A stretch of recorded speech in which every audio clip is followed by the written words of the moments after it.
નમસ્કાર. સિંધુ ખીણની સભ્યતાના અગત્યના પ્રશ્નો જોઈશું. નીચેનામાંથી કઈ સિંધુ ખીણમાં મણકા બનાવવાની વર્કશોપના પુરાવા છે? ઓપ્શન છે મોહેન્જો-દડો, લોથલ, કાલીબંગન કે હડપ્પા. રાઈટ આન્સર છે લોથલ. લોથલની અંદર મણકા બનાવવાની વર્કશોપ મળી આવેલ છે. સિંધુ ખીણની સંસ્કૃતિ નીચેનામાંથી કઈ પ્રાચીન સંસ્કૃતિ સાથે સમકાલીન હતી? સમકાલીન એટલે એની જોડે જ આ પણ અસ્તિત્વમાં હતી, બે એકબીજાના સમયે હાજર હતી. રોમન સભ્યતા, ગ્રીક સભ્યતા, મેસોપોટેમિયન સભ્યતા કે ચીની હાન રાજવંશ. તો મેસોપોટેમિયન સભ્યતા પણ સિંધુ ખીણની સભ્યતા વખતે અસ્તિત્વમાં હતી. સિંધુ ખીણની સંસ્કૃતિમાં જોવા મળતા માટીકામનું સૌથી સામાન્ય સ્વરૂપ કયું છે? પેઇન્ટેડ ગ્રેવેર, કાળો અને લાલ વેર, કાળી ડિઝાઇન સાથે લાલ વેર કે એનબીપી વેર, ઉત્તરીય બ્લેક પોલિશ્ડ વેર. તો જવાબ છે સી, કાળી ડિઝાઇનવાળા લાલ વેર, એટલે કે આ એક પ્રકારના માટીના વાસણો હોય છે. નીચેનામાંથી કયું હસ્તકલા સિંધુ ખીણની સંસ્કૃતિના લોકો દ્વારા કરવામાં આવતું ન હતું? માટીકામ, મણકા બનાવવા, આયર્ન મેલ્ટિંગ કે સિલ કોતરણી.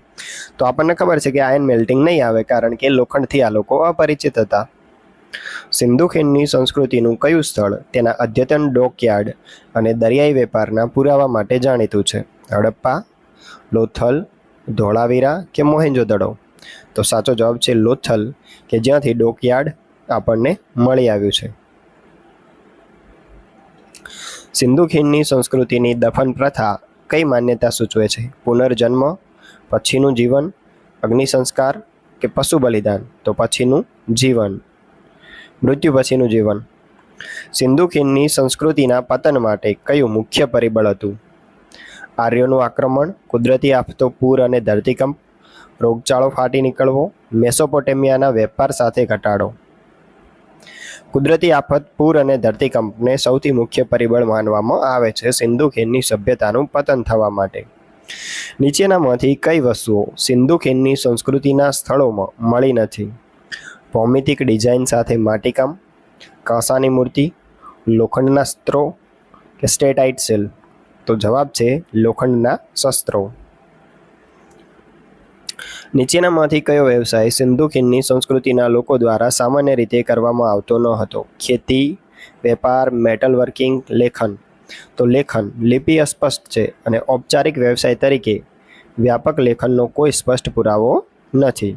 મતલબ લેખન એ વેપાર સાથે સંકળાયેલું હોય કે વેપાર તેનો થતો હોય તેવું જાણવા મળ્યું નથી.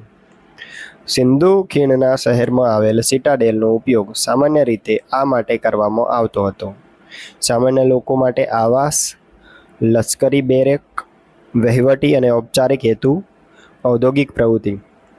તો સાચો જવાબ છે વહીવટ અને ઔપચારિક હેતુ, મતલબ કે જે લોકો વહીવટ કરતા હશે તે લોકો ત્યાંથી રહીને વહીવટ કરતા હોય તેવું માની શકાય છે. સિંધુ ખીણની સંસ્કૃતિમાં પ્રમાણિત વજન અને માપનો ઉપયોગ સૂચવે છે. પ્રમાણિત વજન હતું અને માપ હતું, એકદમ ચોક્કસ. તો એની મદદથી શું જાણી શકાય એમ? તો વેપાર અને વાણિજ્ય પર એક સમાન અને કેન્દ્રીય નિયંત્રણ, શક્તિશાળી શાસકનું વર્ચસ્વ, વિદેશી સંસ્કૃતિનો પ્રભાવ કે આર્થિક પ્રવૃત્તિઓનો અભાવ. તો વેપાર અને વાણિજ્ય ઉપર એમનું એક સમાન અને કેન્દ્રમાંથી નિયંત્રણ હતું, જેથી બધે એક સરખા બાટ જોવા મળતા હતા. સિંધુ ખીણની સંસ્કૃતિની નીચેનામાંથી કઈ વિશેષતા તેના અદ્યતન શહેરી આયોજનને સૂચવે છે? જાહેર ઇમારતોનો અભાવ, અનિયમિત પેટર્નમાં નાખવામાં આવેલી શેરીઓ, ભૂગર્ભ ગટર વ્યવસ્થાનો વ્યાપક ઉપયોગ, કિલ્લેબંધીનો કોઈ પુરાવો નથી. તો જવાબ છે ભૂગર્ભ ગટર વ્યવસ્થાનો વ્યાપક ઉપયોગ.